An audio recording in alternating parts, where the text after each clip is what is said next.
aasahan po ng mga mahihirap yung tinatawag na masa para maramdaman yung sinasabing paglago ng ekonomiya na sa totoo lang kaliwat kanan ng rally, sinasabi ng mga mahihirap yung mga masa, hindi naman namin nararamdaman yung sinasabing paglago ng ekonomiya, sir. Gusto kong padala na lang po sa inyo lahat ng specifics namin. Mukhang ngayon lang tayo nagkita. Pwede nandun na po yun. Pero daan ako na yung iba. Number one po, no? Yung TESTA, gusto lang natin ma-review. Tama ba yung gastos natin dyan sa TESTA? Pero marami natutulungan. Ang minimum na babaguhin ho doon, yung TESTA ididikit natin sa DepEd. Yung kabataan natin, gustong hanggang high school lang, dapat meron silang skills, kakayahan, na pwede na mapagkawanan ng kanilang ikabubuhay. Sa po yan. Yung conditional cash transfers po, itutuloy po natin, yung magbibigay ng pondo para ipanatili yung anak sa eskwelahan, ma-meet yung mga health requirements. Meron pong cash na ibinibigay sa mga pamilya. Ngayon, tatanggalin lang po natin yung dimension na pinupolitika yan.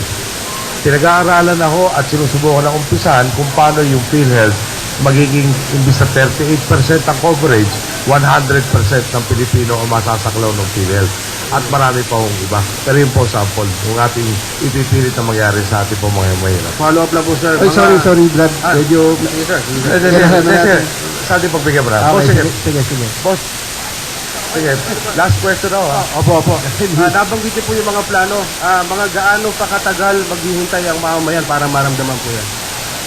Sir, ang ganda sana sabihin, bukas tapos na lahat eh. Okay. Pero yung ating pong gobyerno sa kasalukuyan, marami yung statistikang hindi maliwanag. No? So, paano kung sasabihin sa inyo yung timetable kung hindi pa nga namin nare-review yung data at malaman ko ano yung talaga estado ng ating lipunan. Alam mo nyo, hanggang sa kasalukuyan, lahat lang po yung sa DND na 300 billion na commitment for the multi-year program. In effect, sila ko kontrata, kami po magbabayad na magbabayad. Buti na ahad lang yung nakakarami doon. Ang impormasyon po namin, napakaraming sangay ahensya ng gobyerno na patuloy pa rin naglalabas ito. So paano ko masasabi sa inyong eto ang timetable kung yung problema hindi pa tapos na ginagawa? Magtatagal pa. Thank you, sir. Maraming salamat po. Okay, our last question.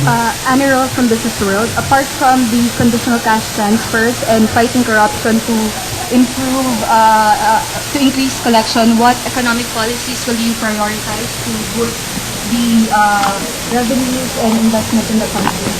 As far as investment is concerned, if you look at the litany of complaints by the various chambers of commerce, especially the foreign chambers of commerce, they have to deal with things that are doable. Number one, lack of infrastructure, price of electricity, peace and order situation, changing policies, voluminous red tape. I think all of that should be addressed, whereby we become really investment friendly. There is a lot of interest indicated by the various ambassadors that we have met in investing in the Philippines. They want to see the details of how we will address these problems often cited. But there is for a salesman's job, taking away the last vestiges of concern for somebody who already wants to buy your product is an ideal situation.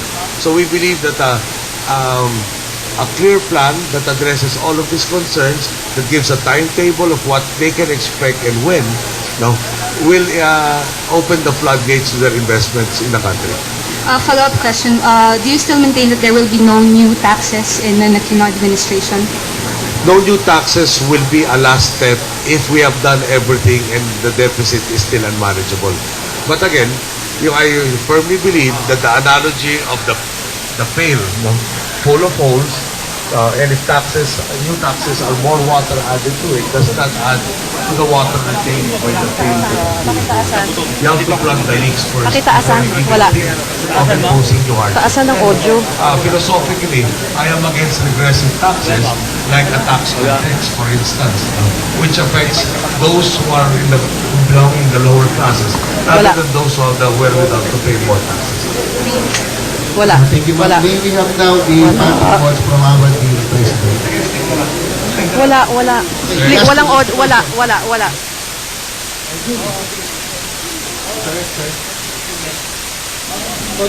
President-elect Noynoy Aquino there giving his first press conference just minutes after his and Judge Marbinay's proclamation.